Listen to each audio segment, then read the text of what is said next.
இவர்கள் மூவரோடு சேர்ந்து வாருங்கள், நாமும் பொன்முகலி ஆற்றுக்கு போவோம். அங்கே நேரை எடுத்துக்கொண்டு நாம் வேண்டுமளவு பருகி கொண்டு இதோ காலத்திய பருவத்தில் எழுந்தருளி இருக்கின்ற மலைக்கு செல்லுவோம். வாருங்கள், போவோமா? சரி. கொஞ்ச தூரம் சென்ற பின் திருக்காலத்தி மலையை கண்டார்கள் மூவரும். இதோ இங்கே தெரியும் மலைக்கு செல்வோம் என்று திண்ணனார் அழைக்கின்றார். ஓ, சரி சரி, நல்லது நல்லது. அங்கே போனால் நாம் குடுமித்தேவரை காணலாம். குடுமித்தேவர் என்பது அங்கே இறைவனுக்கு பெயராக இருந்திருக்கிறது. அந்த காலத்தில் குடுமி வைத்திருப்பார் பகலும். எனவே குடுமித்தேவரை காணலாம் என்று சொல்லி நாணன் சொல்லுகின்றார். அவங்க அப்பா கூட வேட்டைக்கு இங்கெல்லாம் வந்து பழக்கம். அங்கே குடுமித்தேவர் எழுந்தருளி இருக்கின்றார் என்பதும் தெரியும். அதனால அவரை கும்பிடலாம் பாருங்கள். எல்லாரும் வந்து கும்பிட்டு வழக்கமுடையவர்களாக இருப்பார்கள் போலும். அதனால அங்க நம்ம குடுமித்தேவர் இருக்காருப்பா, வாங்க போலாம், கும்பிடலாம், பாருங்கள் திண்ணனாரே என்று சொல்லி அழைக்கின்றார். அப்போ அந்த மலையிலே சிவலிங்க ரூபமாக இறைவன் எழுந்தருளி இருப்பது நமக்கு அன்றைய காலகட்டத்தை நீங்கள் மனதிலே கொண்டு வந்து கொள்ளுங்கள். எப்படி உங்களுக்கு தோற்றுகிறது என்று பாருங்கள். லிங்க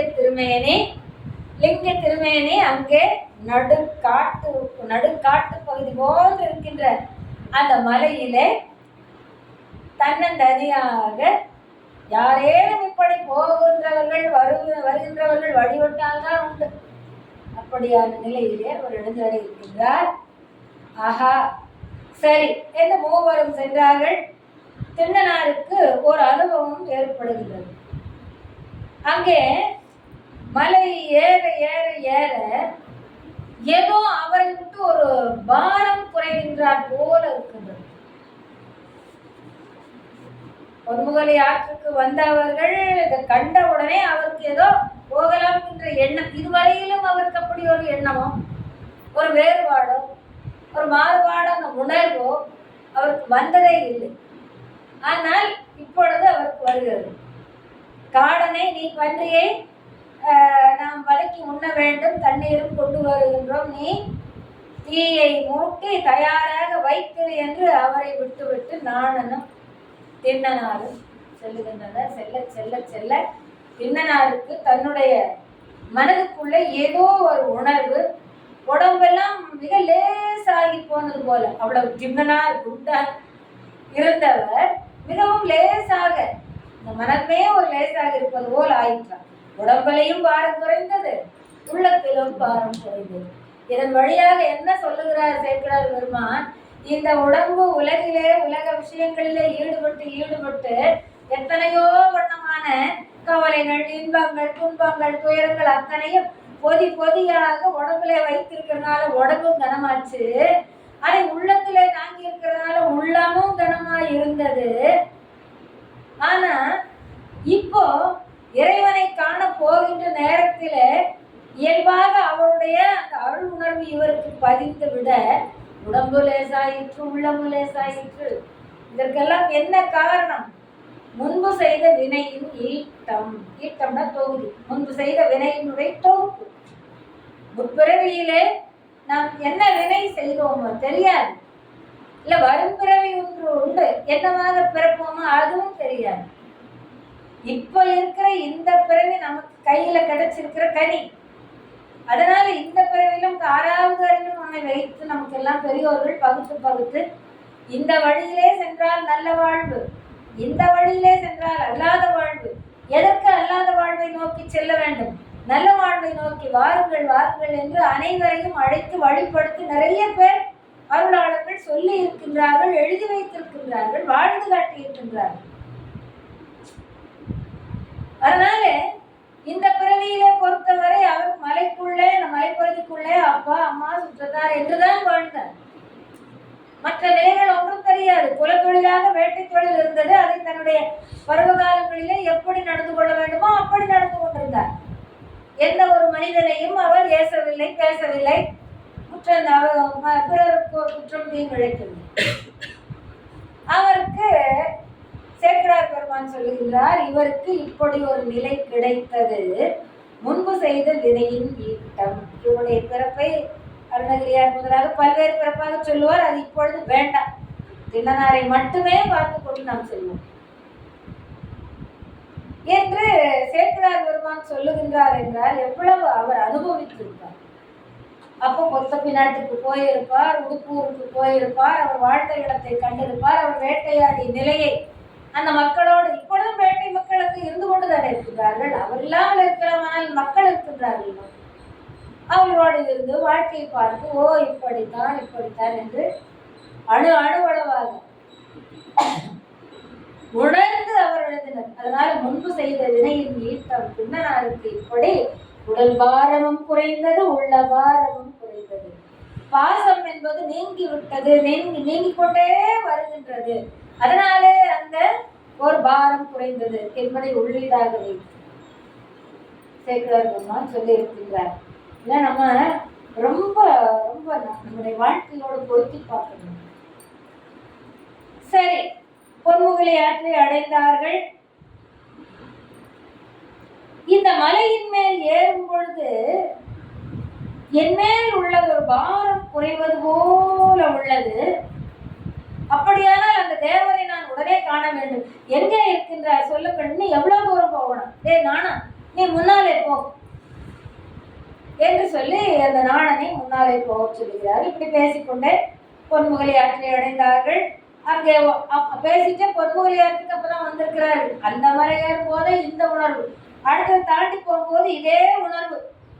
நாடா, இங்கே நீ நெருப்பை உண்டாக்கு, நாங்கள் மலை மேல் ஏறிக்கொண்டு மீண்டும் வருவோம் என்று சொல்லி நாணனுடன் மலை மேல் ஏறி திருக்காலத்தை கண்டவாறே மலை மேல் ஏறினார். இவர் மலை மேல் ஏறின உடனே அங்கே துந்துபிகள், பல பல பறை கருவிகள் முழங்குகின்றன. யாருடைய வேலையாக இருக்கும்? இறைவனுடைய வேலையாகத்தான் இருக்கும். இவரும் நாணனும் மட்டும்தான் செல்லுகின்றார் என்றால் துந்துபி முழங்குகின்றது என்றால் இது இறைவன் பெற்ற குழந்தை இறைவனுக்கு பணிவிடை செய்வதற்காக வருகிறது. எத்தகைய பணிவிடை? செயற்கரிய செயல். யாராலும் எடுத்த உடனே செய்வதற்கு முடியவே முடியாது. அப்படிப்பட்ட ஒரு செயலை இவர் செய்ய போகிறார். அதனால அப்படிப்பட்ட ஒருவரை இறைவன் மறைமுகமாக துந்துபிகள் மற்ற பறைக்கருவிகள் எல்லாம் முழங்கும்படி செய்து வரவேற்கின்றார். இது யாருக்கும் தெரியாது. மலையிலே எப்பொழுதுமே மலைநாட்டு மக்கள் பறைகளை முழக்கி கொண்டிருப்பார்கள். அதுதான் அப்படிதான் தோடு நமக்கு. ஒருவராக போய் உணவு கொண்டு வருவதாக துணிந்து வில்லும் பம்பும் ரெண்டு பக்கம்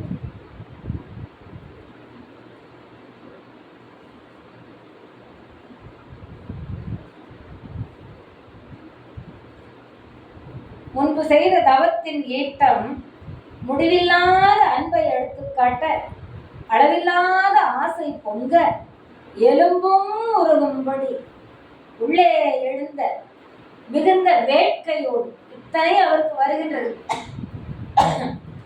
அந்த மலை ஏற ஏற இவருக்கு அன்பு மிகுதியால வேகமாக போறார், நடந்து போறார். எலும்பெல்லாம் உருகுற மாதிரி உள்ளம் உருகுகின்றது. மிக வேகமாக சென்று ஆசையோடு செல்லுகின்றார். நாணனும் அன்பும் முன்னே வழிகாட்டு சென்றார் திண்ணனார். நாணன் வழிகாட்டி செல்லுகின்றார். டே போடா நீ அப்படின்னு. அவருக்கு பின்னாடி எது போகுதான்? அன்பு. திண்ணனாருடைய அன்பு ரெண்டுமே வழிகாட்ட இவர் வேகமாக சென்றார். திருக்காலத்தினாதரை காணும் முன்பே இறைவனின் அருள் திருநோக்கம் இவர் மேல் பதிந்தது. திருக்காலத்தினாதரை காண வேண்டும் காண வேண்டும் காண வேண்டும் என்று அதிமிகுந்த அன்பினாலே அதிமிகுந்த வேட்கையோடு, விருப்பம் என்பது அதை விட உயர்ந்த சொல் வேட்கை, அந்த வேட்கையோடு மாறா காதலோடு வேகமாக சென்று கொண்டிருக்கிறார். இவர் சென்று திருக்காலத்தியப்பரை காண்பதற்கு முன்பாக என்னது? இறைவனுடைய திருவருள் இவர் மேல் பதிந்து விட்டது. இவர் மேல் பதிந்து பிறப்பில் தங்கிய முன்னை சார்புகள் அனைத்தும் விட்டு அகற்றார். இந்த பிறப்பெடுக்கிறதுக்கு முன்னை சார்பு இருந்ததுனால தானே, வினை பயர் இருந்ததுனால இந்த பிறப்பு எடுக்க முடிந்திருக்கிறது. இப்போ அந்த வினை சார்பு எல்லாம் முடிந்து போச்சு. வினை கெட்டு நீங்கிய வினைகளே இல்லாமல் தூய்மையானவர் ஆனார். அந்த தூய்மை எப்படியாக காட்டுகிறார்? அன்பே உருவமாக ஆனார் திண்ணனார். திருக்காலத்தினாரை கண்டவுடன் அன்பின் வேகத்தால் ஓடி சென்று தழுவி கொண்டார். எப்படிங்க முன்னும் பார்த்ததில்லை. ஆனா அவரை கண்டவுடனே, அவருடைய லிங்க திருமேனியை கண்டவுடனே அன்பே வடிவமாக இவர் இருக்கிறதுனால ஓடி சென்றார். அதனை அப்படியே கட்டி கொண்டார். கட்டி கொண்டவருக்கு மீண்டும் கையெடுக்க மனமே வரலை. கன்று அகல் புனிற்று ஆ போல என்று ஒரு உவமையை சேர்க்கிறார் பெருமான் சொல்லுவார். தன்னுடைய கன்றை விட்டு அகலாத பசு அந்த கன்று எங்கே போய் கொண்டிருக்கிறது என்று பார்த்து கொண்டே இருக்கும். அம்மா வீட்டுல வேலை செய்தாலும் இந்த குழந்தைய காலில் பொம்மையெல்லாம் போட்டு விட்டு வந்திருப்பாங்க ஒரு காவலை வச்சு. ஆனாலும் அது எங்க போயிருக்கு எதையாவது தீங்கு உண்டாக்கிச்சா எட்டி பார்த்துட்டே தான் வேலை செய்வாங்க. அந்த மாதிரி இந்த பசுவானது தன் கன்றை விட்டு அகலாதபடிக்கு கட்டி கொண்டார். அன்பே உருமாறி தழுவி கொண்டார். உச்சி மோந்தார். நெடுநேரம் பெருமூச்சு விட்டு நிற்கின்றார். மை கால்கள் வரும் அப்படியே புலகாங்கிதம் பொங்கியது. கண்களிலே நீர் அருவி போல பொங்கியது. அருவி போல பாய்ந்தது. வளைந்து கொண்டே இருக்கிறது. ஆஹா, இங்கே எனக்கு அகப்பட்டார் என்னுடைய நாதன். இங்கே எனக்கு அகப்பட்டு விட்டார் என்னுடைய நாதன். இது காடு போல மலை அடர்ந்திருக்கும் மலையாயிற்று. செடிகள், கொடிகள், மரங்கள், முட்புதர்கள், விலங்குகள், இப்படி காடு போல அடர்ந்திருக்கும் பகுதியாயிற்றே இந்த மலை. யானை, புலி முதலிய கொடிய விலங்குகள் எல்லாம் பிரியுமே. இவர் எப்படி இங்கே தனியாக நிற்கின்றார்? மரவேடவர் போல இங்கு தனியே இருப்பதோ என்று சொல்லி கட்டி கொண்டிருக்கின்றவர் அவரை தடவி தடவி பேசிக்கொண்டே மனதில் நினைத்து கொண்டே மனம் நொந்தார். ஒரு குழந்தையை தாய் எப்படி அன்பினாலே தடவி தடவி அதற்கு ஒரு தீங்கு வந்து விடுமோ அல்லது தீங்கு வந்து விட்டதாக நினைத்து கொண்டு தாய் புலம்புவாளோ அப்படி புலம்புகின்றார். அவரை அறியாமலேயே வில் கையிலிருந்து நழுவியது. ஆஹா என்று சொல்லி மீண்டும் இப்படி தள்ளி நின்று கொண்டு குடிமித்தேவரை பார்க்கின்றார். பச்சிலையோடு பூவும் விட்டு நீரும் வார்த்திருந்து இச்செயல் செய்தவர் யார்? அங்கே குடிமித்தேவரை பார்க்கின்ற பொழுது அங்கே பச்சிலைகள் கிடக்கின்றன, பூக்கள் கிடக்கின்றன. அவருடைய முடிமேலே ஏதோ ஒரு படைத்திருக்கிற மாதிரி தெரிகின்றது. தண்ணீர் எல்லாம் இங்கே நிறைந்து சிந்தி இருக்கின்றது. இதை யார் செய்தார்கள் இந்த மாதிரியான வேலைகளை எல்லாம் என்று பார்க்கின்றார். பார்த்ததோடு ஆச்சரியமாக பார்த்தோடு யாரப்பா இதை செய்தது என்று கேட்கின்றார். அப்போ நான் சொல்லுகின்றார், வழக்கம் போல ஒரு அந்தணர் வந்து இங்கே இறைவனுக்கு நீராட்டி மலரும் மாலையும் சூடி தன் கையிலே ஏதேனும் கொண்டு வந்ததை படைத்து விட்டு அருகிலே நின்று கொண்டு ஏதோ வாய்க்கு வந்ததை பேசிக்கொண்டே இருப்பார், சென்று விடுவார். இது நாள்தோறும் நடக்கின்ற விஷயமாக இருந்தது. ஒருவேளை அவர்தான் இப்படி செய்திருக்க வேண்டும். எனக்கு தெரியும், உன் தந்தையோடு நான் இங்கே வந்திருக்கின்றேன். அப்போது இந்த மாதிரியாக ஒரு அந்தணன் செய்தான், அவனாகத்தான் இருக்க வேண்டும். என்ன திண்ணனார், ஐயோ அப்படியானால் இவருக்கு பசிக்குமே. தன்னந்தனியாக இருக்கின்றார். விலங்குகள் நிறைந்த அடர்ந்த காடு போன்று இருக்கக்கூடிய மலைக்குள்ளே இருக்கின்றார். யார் இவருக்கு சோறு கொண்டு வந்து கொடுப்பது? எத்தனை நேரம் ஆயிற்று? பசித்திருப்பாரே, எப்பொழுது சாப்பிட்டாரோ என்னவோ தெரியவில்லை. நான் இவருக்கு உணவு கொண்டு வர வேண்டும் என்று மனதிலே நினைத்து கொண்டு, சரி இவருக்கு உணவு வேண்டும், பசிக்கிறது, நான் போய் கண்டிப்பாக கொண்டு வருவேன். ஆனால் அதுவரை இவரை தனியாக விட்டு எப்படி செல்லுவது? ஏதோ பலகாலம் பார்த்து பழகியது போல அந்த உணர்வுங்கிறது வந்துட்டான். அதுக்கப்புறம் அவன் அருளாலே அவர்தான் வணங்குகின்ற அந்த உணர்வு வந்துட்டான். யாரும் தெரிய மாட்டாங்க, எதுவும் தெரியாது.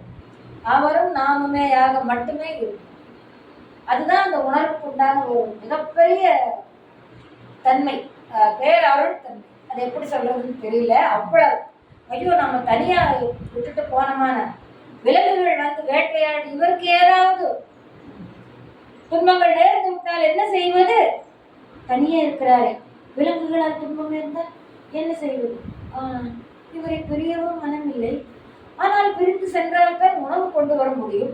ரொம்ப பசியோடு காத்திருக்கின்ற, என்ன செய்வது என்று பேசிக்கொண்டே கொஞ்சம் தூரம் போறாங்க. மறுபடியும் ஓடி வந்து மறுபடியும் கட்டி பிடிச்சிக்குவார். மறுபடியும் கொஞ்சம் தூரம் போவாரு. சாப்பாடு வேண்டுமே நினைச்சா மறுபடியும் கொஞ்சம் தூரம் போவாரு.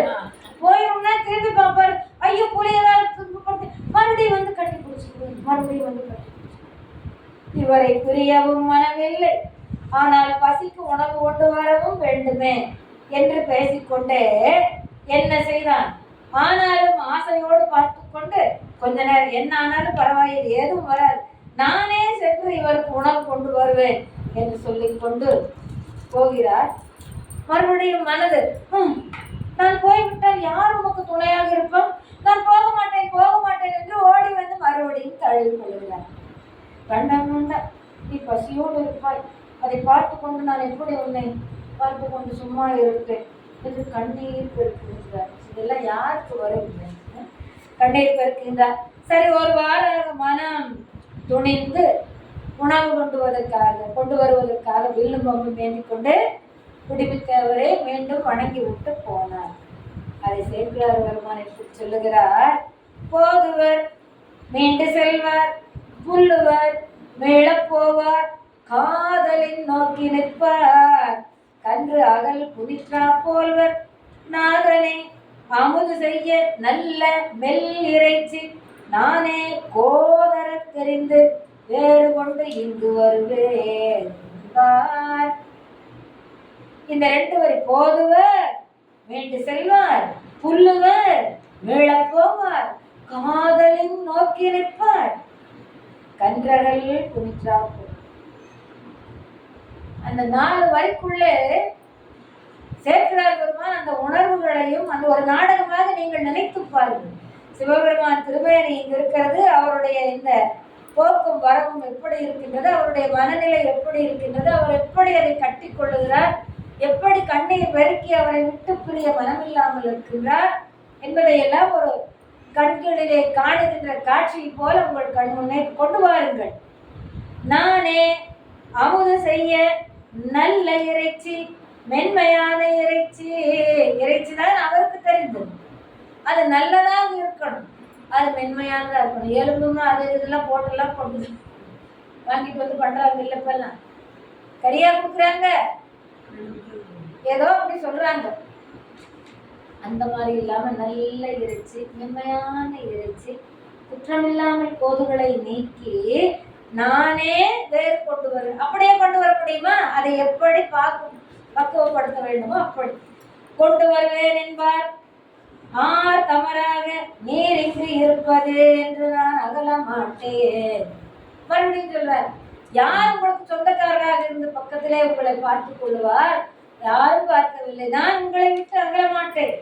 நீர் பசித்திருக்க இங்கு நான் நிற்கவும் இல்லை, நீங்கள் பசித்திருக்க நான் அதை பார்த்து கொண்டும் நான் சும்மா இருக்க மாட்டேன் என்று சோதர கண்ணீர் வார அருவி போல நீர் கண்ணில இருந்து பெருகுகிறது. போய் வர துணிந்தனராகி சரி என்று ஒரு வாரம் மனம் துணிந்து போய் வர துணிந்தவராகி வாசிலை எடுத்துக்கொண்டு மலர்கையால் தொழுது கொண்டார். இதுவரையிலும் அவருக்கு இருந்தது மலர்கையா, வேட்டையாடி உரத்த உரமேறிய கனத்த கை. இப்பொழுது மலர்கை. என்ன அந்த வார்த்தைகளை எந்த இடத்திலே சேர்க்கிறார், எப்படி போட வேண்டும், அந்த நிலைக்கேற்றவர். அவர் மனம் மென்மையாகி விட்டது, கண்ணீர் கரைத்து விட்டது, அருவி போல பெருகியது அன்பு.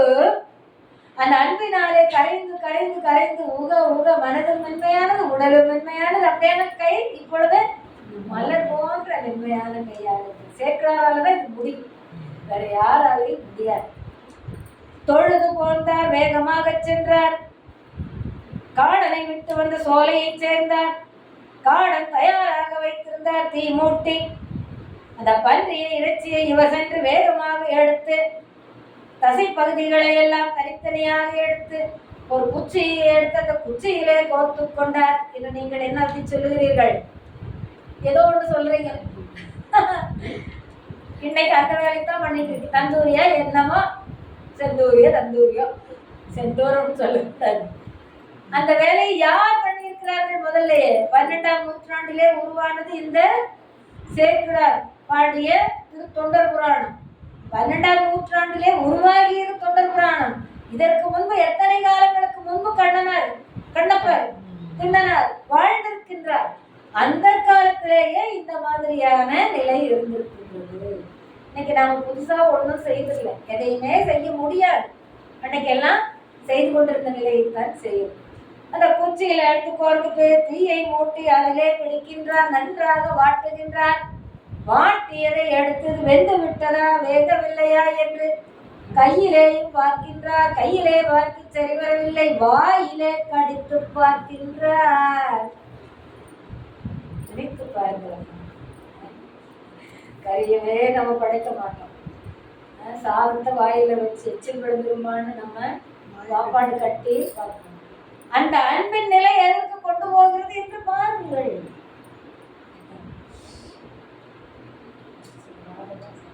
கோலிலே கோர்த்து காய்ச்சி பதமாக வேக வைத்து சுவையாக உள்ளதா வெந்துள்ளதா என்று தம் வாயிலிட்டு அதுக்கி பார்த்து எடுத்துக்கொண்டார்.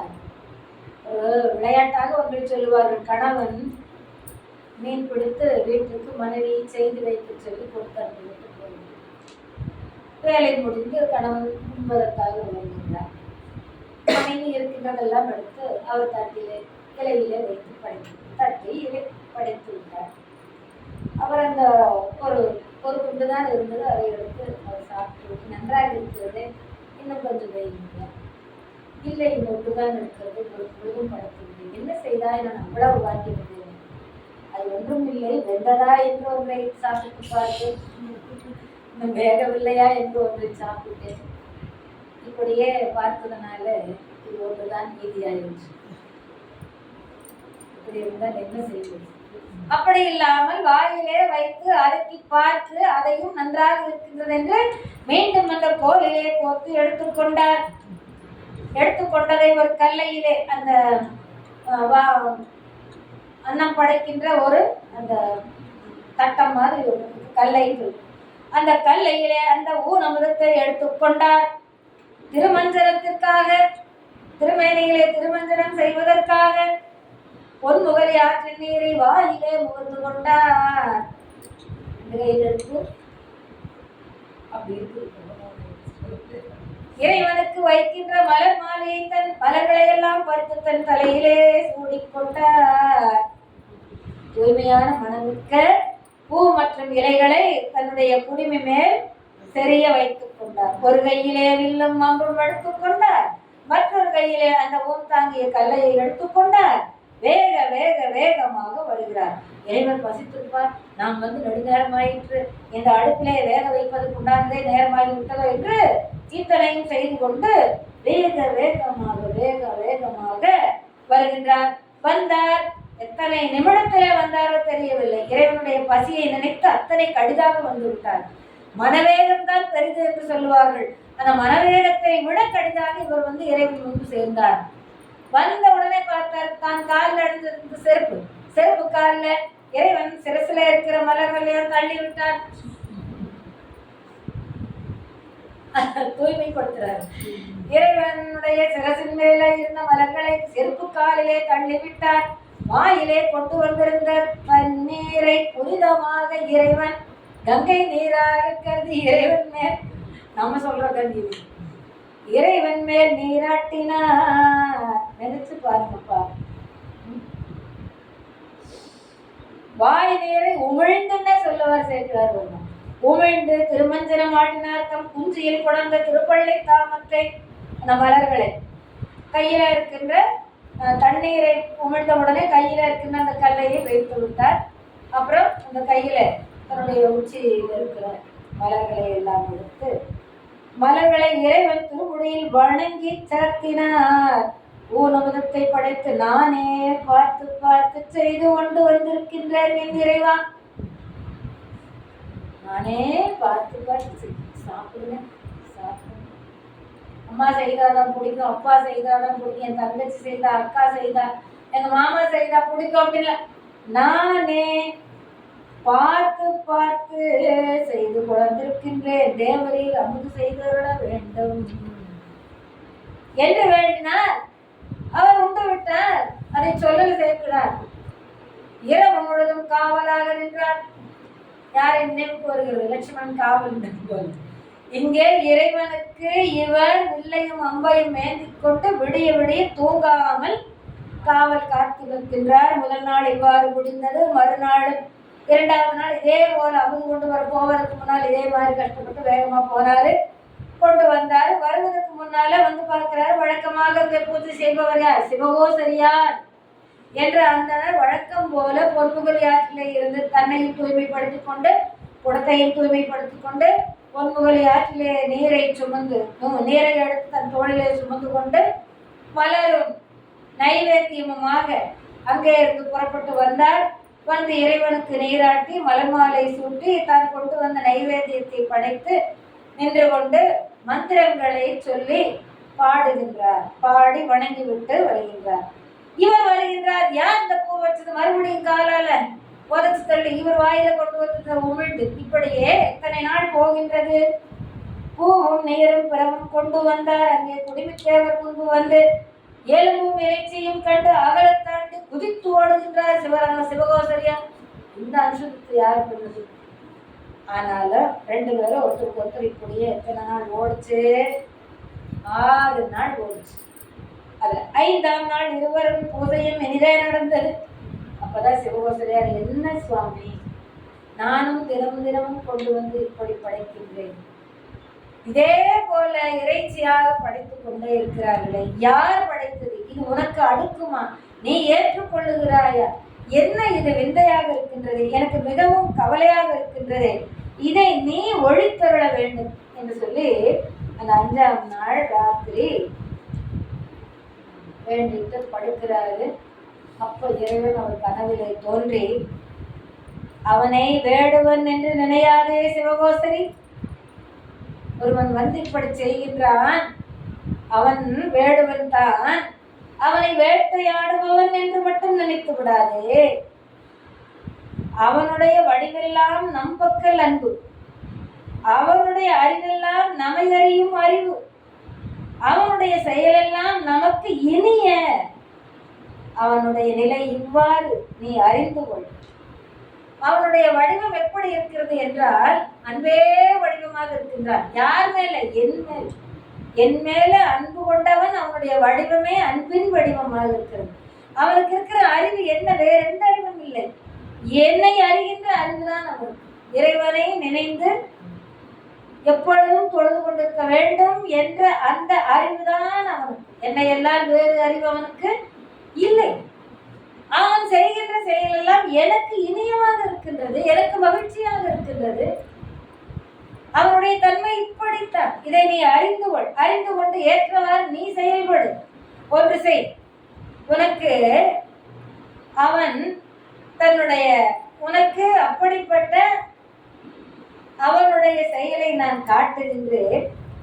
நீ அவனுடைய அன்பின் தன்மையை நேரிலே கண்டு புரிந்து கொள் என்று சொல்லி அவர் சொல்லுகின்றார். நீ நேராக வந்திருந்தால் பார்த்தால் அது கொஞ்சம் சிரமமாக இருக்கும், நீ ஒளிந்திருந்து கொண்டு பார் என்று யார் சொல்லுகிறார்?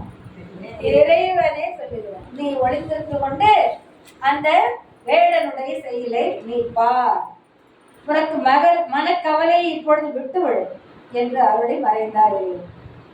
6ஆம் நாள் வருகிறது. முனிவர் முறைப்படி பூஜை செய்து விட்டு வழக்கம் போல என்ன செய்து கொண்டார்? ஒளிந்து கொண்டார்.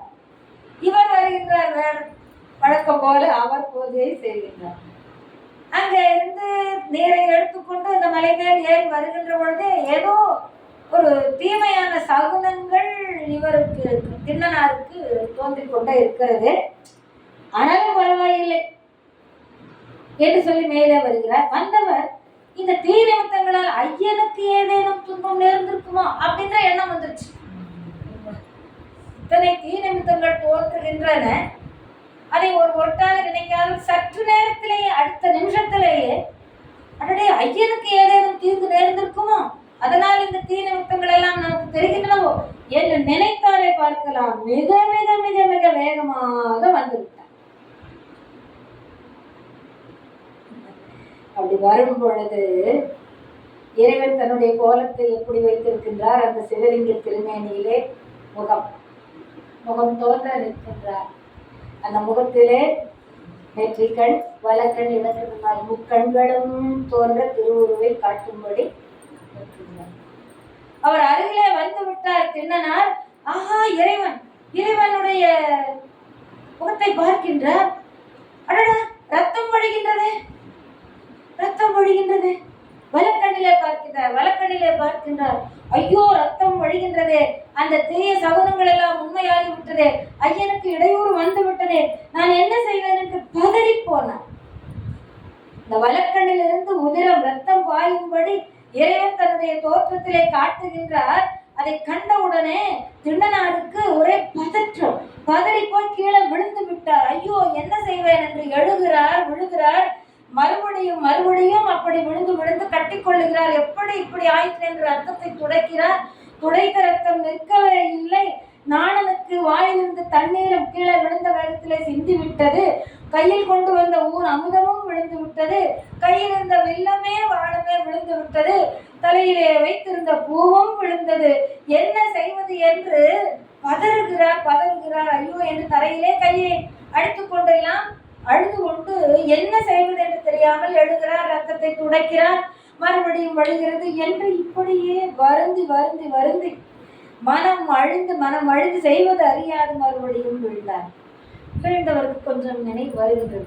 சரி, இதற்கு என்னதான் நாம் மாற்று செய்தே ஆக வேண்டும் அல்லவா? இதற்கு என்ன செய்வது? சரி, வில்லையும் அம்பும் எடுத்துக்கொண்டு யாரேனும் பக்கத்திலிருந்து இம்மாதிரி செய்கிறார்களா என்று அருகிலே பக்கத்திலே சென்று பார்க்க போனார். யாரையும் காணவில்லை. சுற்றுமுற்றும் பார்க்கிறார், யாரையும் காணவில்லை. ஏதேனும் விலங்குகள் வந்திருக்குமோ இந்த மாதிரி செய்வதற்கு? அதையும் பார்க்கிறார், ஒருவரும் வரவில்லை. ரத்தம் வடிவதற்கவில்லையே என்று ரொம்ப வேதனைப்படுறார். வேடர்களின் அம்பு புண்களை எல்லாம் சீர் செய்வதற்கு இது மலைதானே, மலையிலே மூலிகைகள் கிடைக்குமே, நமக்கு தெரிந்த ஒன்றாயிற்று, ஏன் இது நமக்கு இன்னும் நினைவுக்கு வரவில்லை? இப்பொழுதாவது நினைவுக்கு வந்ததே. அந்த மூலிகைகளிலிருந்து சாற்றை கொண்டு வந்து பிழிந்தால் அந்த அம்பினால் பட்ட புண்ணெல்லாம் மாறிவிடும். இது நமக்கு தெரிந்த ஒன்றுதானே, ஏன் என்று நமக்கு நினைவு வரவில்லை என்று நினைவு வந்தவுடனே போகிறார். பக்கத்தில் உள்ள வனங்களுக்கெல்லாம் சென்று அந்த மூலிகைகளை பறித்து வருகின்றார். பறித்து வந்து அந்த இறைவனுடைய கண்ணிலே இந்த சாற்றை புழைகின்றார். ஆனாலும் அவர் கண்ணிலே இருந்து வடிகின்ற ரத்தம் நிற்கவில்லை. உடனே அவருக்கு ஒரு பழமொழி நினைவுக்கு வருகிறது. ஊனுக்கு ஊன் உற்ற நோய் தீர்ப்பது என்ற ஒரு பழமொழியை நம்முடைய வழங்கி வருகின்றோமே. சரி, இத்தனை நாளும் நிற்கவில்லாத இந்த ரத்தத்தை ஊனுக்கு ஊன் கொடுத்து சிபி சக்கரவர்த்தி எத்தனை பேர் பார்த்திருக்கிறோம், கேட்டிருக்கிறோம். அப்படி நம்முடைய கண்ணை பெயர்த்து எடுத்து அப்பிவிட்டால் ரத்தம் நின்று என்று எண்ணி உடனே தன் கையில் இருந்த அம்பினால அந்த இடக்கண்ணு தானே எடுக்கிறார். எந்த நேரம் வச்சாரு, எந்த நேரம் எடுத்தாரு, எடுத்தாச்சு, பொறுக்கியாச்சு, ரத்தம் நின்றாச்சு. இறைவனுடைய திருவருள் எதையும் யோசிக்கவில்லை. எந்த உறுப்பு கண்ணு இல்லைன்னா எடுத்தார், அப்பிலார், ரத்தம் நின்றது. நின்றவுடனே கூத்தாடுகிறார், ஆடி பாடுகிறார், குதிக்கிறார், அங்கங்கே தாவுகிறார், உண்மத்தராகிவிட்டார். என்ன செய்கின்றோம் என்பதை அவருக்கு தெரியவில்லை. அப்படி ஒரு நிலைக்கு ஆனார். இந்த நிலையை கண்டார் இறைவன். இதற்கு என் செய்வேன்? என் கண் அம்பால் இழந்து அப்பின் எந்த யாருக்கும் அதற்கு இது அருமருந்தாய் உன்னே நிற்கவும் அடுக்கும் என்று நினைந்து கொண்டு மதத்து எழும் உள்ளத்தோடு மகிழ்ந்து முன் இருந்து அவர் போய் முன்னாலே நின்று கொண்டு தம் கண் முதற் சரம் எடுத்து வாங்கி முதல்வர்தன் கண்ணில் அப்ப நின்ற குருதி கண்டார், ஆடினார், குதித்தார், தோள் குத்தினார். அப்படி ஒரு சந்தோஷம் அவர். இப்படி எல்லாம் கஷ்டப்படணும்னு இருக்குதான், அப்படி ஒரு சந்தோஷம் அவர். இதை பார்த்து இறைவன் என்ன செய்கின்றார்? வள்ளலார்தம் நலத்தை பின்னம் காட்ட வேண்டி திண்ணனாருடைய இந்த நலமான விஷயத்தை, இந்த அன்பே வடிவமான விஷயத்தை திண்ணனாருக்கு காட்ட வேண்டி அங்க ரொம்ப அதாகுதோ காட்ட வேண்டி என்ன செய்கின்றார்? அடடே, நீ இடக்கண்ணைத்தானே பிடுங்கி ஆப்பி விட்ட. எனக்கு இன்னொரு கண்ணு இருக்கிறது தெரியாது, 2 கண்ணு இருக்குது, அது நெற்றிக்கண். இப்ப வலக்கண்ணை எடுக்கிற பாருன்னு சொல்லி வலக்கண்ணை ரத்தம் வர செய்தார். ரத்தம் பெறுகிறது. ஆனா இப்ப திண்டனாருக்கு என்ன கவலை இருக்குமா? என்ன கவலை? கண்ணுல என்ன மருந்து வச்சா அந்த ரத்தம் நிற்குங்கிறது அவனுக்கு முதல்ல தெரிஞ்சு போச்சு. தன்னுடைய கண்ணை இழந்த போது அதனால கவலைப்படவே இல்லை. அந்த வலக்கண்ணிலே ரத்தம் வடித்தால் என்ன என்று சொல்லி இவர் என்ன செய்ய போறாரு? இந்த காலை எடுத்து அந்த வலக்கண்ணிலே வச்சு அப்படமல்ல, அதனால அடையாளத்துக்கு தன்னுடைய செருப்பு காலை எடுத்து இந்த கண்ணில் அருகிலே வைத்துக் கொண்டு அம்பை எடுத்து கண்ணிலே வைத்துக் கொண்டார். நில்லு கண்ணப்ப, கண்ணப்ப, கண்ணப்ப, கண்ணப்ப என்று ஒரு குரலோடு ஒரு கை அவரை பிடிக்கின்றது. அவர் செய்திருவாரு, செய்ய மாட்டாரு. என்ன அம்ப வச்சாரு, கண்ணு வந்துருச்சு, அப்பனாரு நின்று போச்சு ரத்தம். இப்ப அவருக்கு மருந்து கிடைச்சிருக்கிறது விடுவாரா என்ன? வேகமாக அம்பை எடுத்து தன் கண்ணிலே வைத்தார். இனி எனக்கு கவலை ஏது, மருந்துதான் கைவசம் உண்டே, இன்னொரு கண் உண்டே, அதை இழந்து அப்புவேன் என்று நம்பினார். திருக்கண்ணில் இடக்கால் ஊன்றி உள்நிறை விருப்பினோடு, அத்தனை சந்தோஷத்தோட விருப்பத்தோட ஒரு தனிப்பகழி கொண்டு, சிறப்பான அந்த தனி அம்பு கொண்டு திண்ணனார் கண்ணில் ஊன்ற, கண்கள் உருவிடத்தான் சொல்லணும், கண்ணில் ஊன்ற தரித்திலர் தேவதேவ. தாங்க முடியல தேவதேவர், இறைவனுக்கு தாங்க முடியவில்லை. ஓடோடி வந்தார். இறைவன் அவருடைய கையை பற்றி கொண்டார். பற்றி கொண்டே சொல்லுகின்றார், கண்ணப்ப, கண்ணப்ப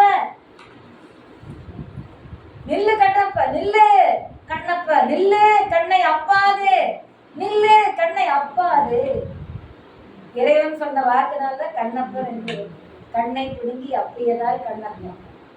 கண்ணை அப்பாதே, கண்ணை அப்பாதே, கண்ணப்ப, கண்ணப்ப இறைவன் வாக்கு. செங்கண் வெள்விடையின் பாக திண்ணனார் தம்மை ஆண்ட அங்கணர் திருக்காலத்து அற்புத. இறைவனுக்கு இவ்வளவு உண்மைகள் சொல்றார். செங்கண் வெள்விடையின் பாக, செம்மையான கண்களை உடையவர், கருணை கண்களை உடையவர், சிவந்த கண்களை உடையவர், வெள்விடையை பாகனமாக கொண்டவர், அம்மையை ஒரு பாகமாக கொண்டவர். திண்ணனார் தம்மை ஆண்ட அங்கணர், திண்ணனார் என்ற அந்த வேட்டுவரை ஆட்கொண்ட அழகிய திருவினார். திருக்காலத்து அற்புதர், திருக்காலத்திலே எழுந்தருளி இருந்து அருள் புரியும் அற்புதர்.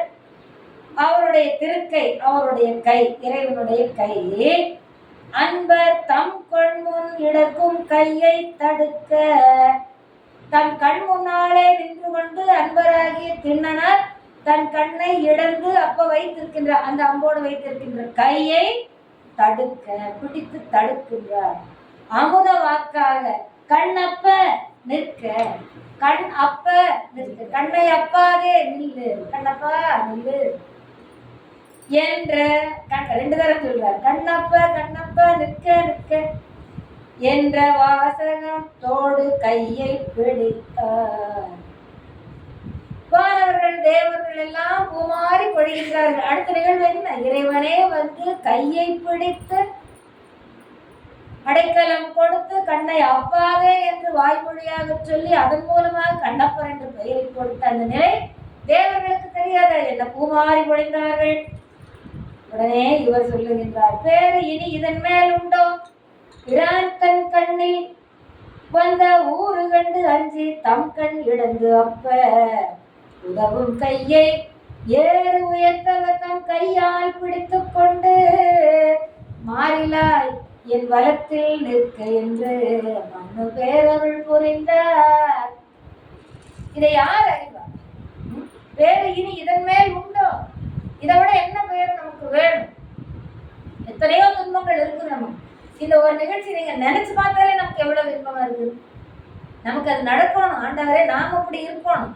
அந்த திண்ணனார் இருந்த வல்லமை போல நாமளும் இருக்கணும். கண்டிப்பா நமக்கு கிடைக்காதான் என்ன அருள். நாம் அவங்க எல்லாம் எப்படி இருந்து அருள் பெற்றாங்களோ அத்தகைய நாமளும் இருந்தா நமக்கு அந்த அருள் கிடைக்கும். இந்த காலத்துல நம்மளால அப்படி அவங்களுக்கு பின்னால நம்மளால அப்படி யாரும் இருக்க முடியல. அது இருந்திருந்தா மற்ற பின்வழி வந்தவர்கள் அவருடைய வரலாறு நமக்கு கிடைத்திருக்கு. வள்ளலார் ஒருத்தர் தான் அப்படி கிடைச்சது. மாணிக்கவாசர் அதுக்கு பின்னால, வள்ளலார் அதற்கு பின்னாலே கிடைச்சது. அதனால இந்த பேர் இனிமேல் எதற்கு எப்படி நமக்கு கிடைக்கும், யாருக்கு கிடைக்கும்? வேறு இனி இதன் மேல் உண்டோ? பிரான் திருக்கண்ணில் வந்த ஒரு கண்டு அஞ்சி தம் கண் இழந்து அப்ப